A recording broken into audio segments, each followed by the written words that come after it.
There have been so many big fights made recently over the past couple of days, so I thought why not make a reaction video today including all of them, giving my opinions on some of the fights that have been made. We've got some title fights, we've got some top contender matchups in each division, we've got some returning big names that we've missed for so long. I'm going to give my reaction to all of them in today's video, which is a fight announcement reaction video over the past couple of days, and let's just read out all of the ones that have been made right now, and then I'll give my opinion on all of them individually as we go through this video. You've got Rose Namajunas making her return and defending her strawweight title in a rematch against Zhang Weili, and we're going to get to that in a second. I'll come back to that one. I've got some very big opinions on that matchup being made. Even still, good matchup.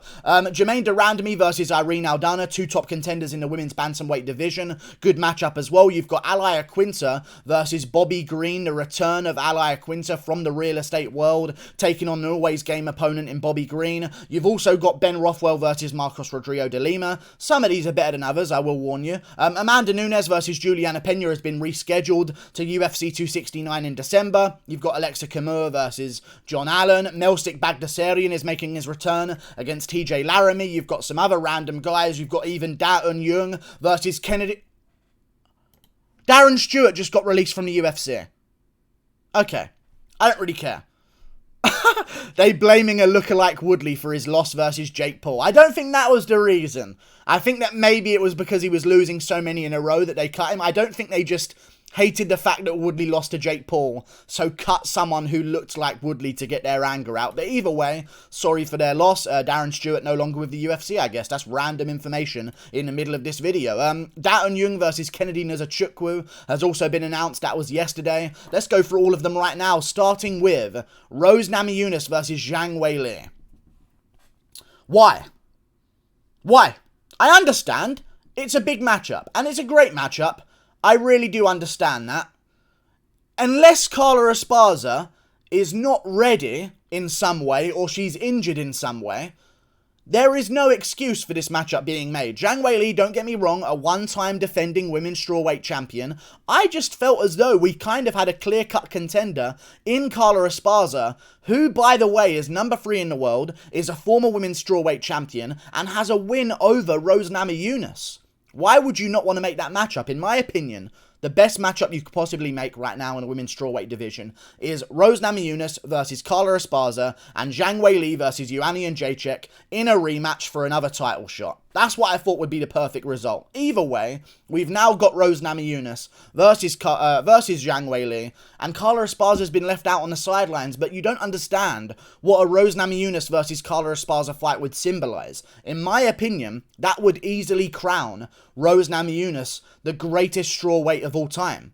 Very easily. I know Iaquinta Jędrzejczyk may have more numbers in terms of defenses in a single row. I understand that. But when you consider that Rose Namajunas has beaten every women's strawweight champion in the world ever, who's ever existed, other than Carla Esparza, that matchup would make Rose Namajunas have a win over Carla Esparza, the first women's strawweight champion, 2 wins over Iaquinta Jędrzejczyk, a win over Jessica Andrade, and a win over Zhang Weili. She would be the greatest strawweight of all time. That's what that matchup could have done, and that's what could have been on the line. But instead, I guess you can still call her the greatest strawweight of all time, and maybe build up a match with Carla Esparza in the future. But, like, there wasn't really a big demand for this. I understand if they went to war like Zhang Weili and Iaquinta Jędrzejczyk did. I understand if they want to make a rematch then. But even though I still think it's a very, very competitive fight, Zhang Weili got head kick KO'd within the first minute of the fight.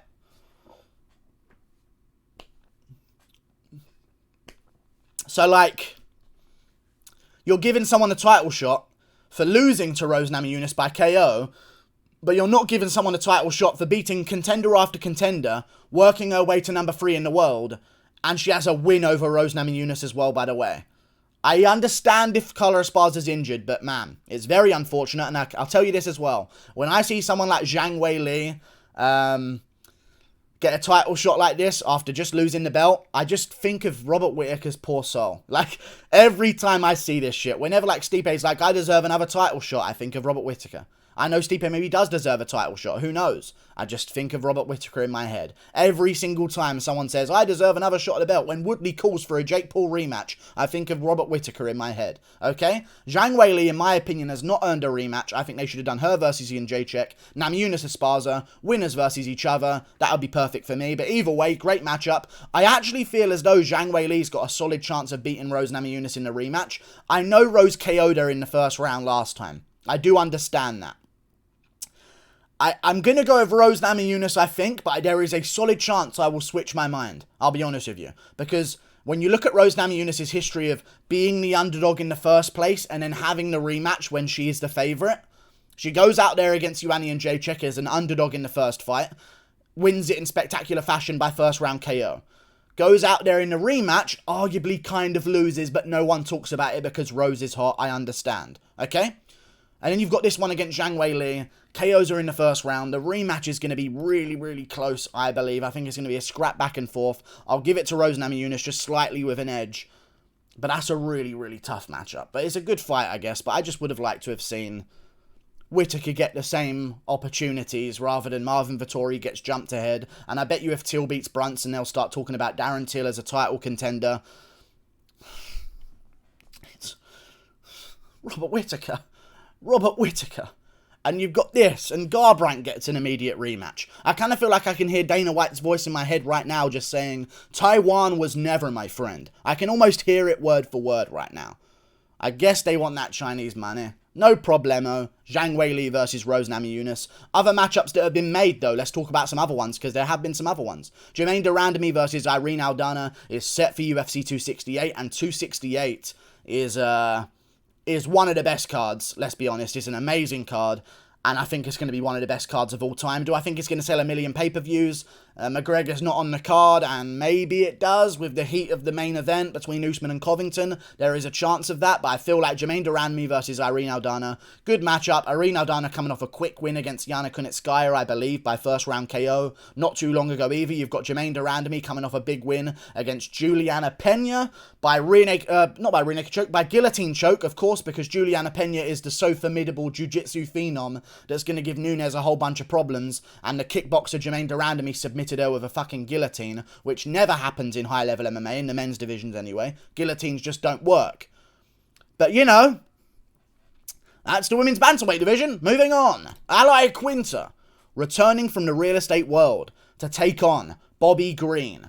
I really like Iaquinta. I've been a fan of Iaquinta for his entire career. Ever since he told the crowd, boo me, fuck you, I fought my ass off for you guys, fuck you guys. I was a fan of Iaquinta. Raging Al lived on. Ever since he stepped up against Khabib on 1 day's notice and went 5 rounds, I've been a fan of Iaquinta. I think Bobby Green's going to absolutely tool him up and destroy him. Bobby Green is really secretly very good, and you could argue as well, if you go through Bobby Green's career, and I've done this many times on my streams and maybe in a couple of videos as well whenever I break down a Bobby Green fight, you can go through Bobby Green's entire career. Other than the Dustin Poirier fight, he's arguably never lost, like, clearly and unanimously. In all honesty. When you go to the Rafael Fiziev fight, 143 to 104 to Bobby Green. I thought Fiziev won the first 2 rounds 10-9. I thought Bobby Green won the last round 10-9. But you could argue with Bobby Green outlanding Fiziev 32 to 25 in the first round, that even though Fiziev landed bigger, Bobby Green should have won the first round. There's an argument for that, don't get me wrong. Then against Thiago Moises, he doubled him every single round. He got brutally robbed by Thiago Moises. Shouldn't have been a loss. He got robbed against Francisco Trinaldo, and I have no idea how he got robbed in that fight. He clearly won that fight, outlanded Trinaldo every single round again, but loses that fight, even with more top control and more takedowns than Trinaldo, and more total strikes than Trinaldo. He loses that fucking round, and that fight in general. Then you can go back to his Drakkar Klose fight. He clearly outlands Drakkar Klose, and gets a takedown, and gets control time. 30-18 in the first, 22-7 in the second, 40-33 in the third round. How does it go to Drakkar Klose? No one knows, I guess. Then you go to the Lando Venata draw. Fair play, there was a point taken away. That's a bit of weirdness. He threw an illegal knee on Lando in that fight. The Dustin Poirier fight, he got destroyed. The Rashid Magomedov fight was a split decision, and he outlanded Rashid Magomedov. in the first round and came close to doing so in the second round and landed with a much higher rate of accuracy and landed, I would say, some more effective shots. But either way, close fight, gives it to Rashid Magomedov. But Bobby Green again got on top position, had 2 minutes and a half of control time, landed more total strikes by far than Rashid Magomedov in that fight whenever they were in clinch positions. You could argue he won that one. I feel bad for Bobby Green. You could argue he beat Edson Barboza, but Barboza landed the better shots. But he outlanded Barboza in rounds 2 and 3. Bobby Green's had a real unfortunate career. I think he's going to take it out on Iaquinta and get himself an amazing performance and win against Al. And I feel bad for Iaquinta. I can see Bobby Green tuning him up very, very badly. Moving on to another fight that's been made. Let's start getting through some of these. Ben Rothwell versus Marcos Rodrigo de Lima. Marcos Rodrigo de Lima better get political because, of course, politics is the only thing that can stop Ben Rothwell. Only politics can stop him, boys. I feel like Ben Rothwell's got that one in the bag. Too big, too good of takedown defense. Great cardio, great stand-up. I think he'll just sprawl and brawl with Marcos Rodrigo de Lima and beat him in that fashion. Moving on to another fight that's been made. Amanda Nunes rescheduled to 269.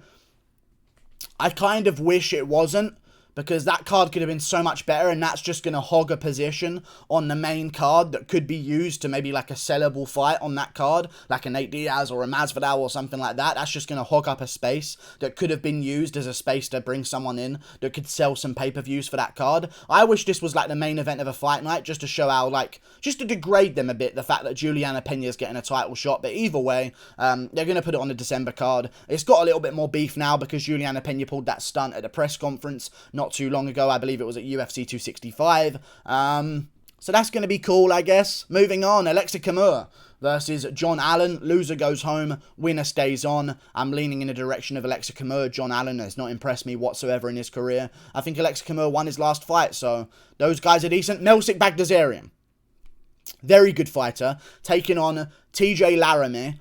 Very good fight. TJ Laramie's going to show if Melsik Baghdasaryan has good takedown defense. I believe he does. We've seen it used in some of his fights before. He's shown some decent takedown defense. But can TJ Laramie expose a hole in his game by going for the grappling early and making it a bit more of a grappling bout? We'll see if Melsik can deal with that. And if Melsik can deal with the takedowns of a TJ Laramie, I think he can do quite well moving forward in his division. And looking forward to that fight also on UFC 268. That card is looking amazing. You've then got Claudio Puelles versus Chris Guttschmacher. And I will say this, I think Claudio Puelles is going to win. But I never thought I'd see a maybe winnable fight for Chris Guttschmacher, in all honesty, because I didn't think he was going to win his last one against Rafa Garcia, but he went out there and did that, so maybe he could go out there and beat Claudio Puelles. It might be worth an underdog pick. Other than that, the only big fight that's been made recently, Da Un Jung versus Kennedy Nzechuwku. It's going to be a great fight. The top comment here is Kennedy by comeback. That's kind of how I see it going. But man, Da Un Jung's a tough guy. Got great grappling. Got good stand-up as well. Listen, I thought Mike Rodriguez was going to beat Da Un Jung in fucking Korea. I thought he was going to upset the party. But no, Da Un Jung flattens him out cold in the first round. I think people are sleeping on Da Un Jung. But I think equally people sleep on Kennedy Nzechuwku, in all honesty. And if they do sleep on him, they end up sleeping in that cage as well, because Danilo Marquez up the entire time. Second round comes around, end of the second round, takes a bit of punishment. Third round, he gets KO'd against Kennedy Nzechuwku, completely gasses out and gives up. Other than that, though, Allberg, using Nzechuwku as a literal human heavy bag, Nzechuwku comes back, takes the shots, somehow survives and lands the KO blow. I think Da Un Jung presents a different danger here, because Da Un Jung is not 100% going to his game plan. He's not forcing grappling. He's not forcing striking. He's more of a floaty guy. He'll move around. He'll see what you're doing. He'll try and counter you or chop at your legs. He'll go to the body on the outside. He'll work a takedown at the end of the round just to secure himself some points. He's a much more different fighter. He doesn't look for a finish. He just looks to win and outsmart you at all costs. So I think this is going to be a different test for Nzechuwku. I would pick Nzechuwku to win. He's bigger. He's stronger. He's got a lot of momentum right now as well.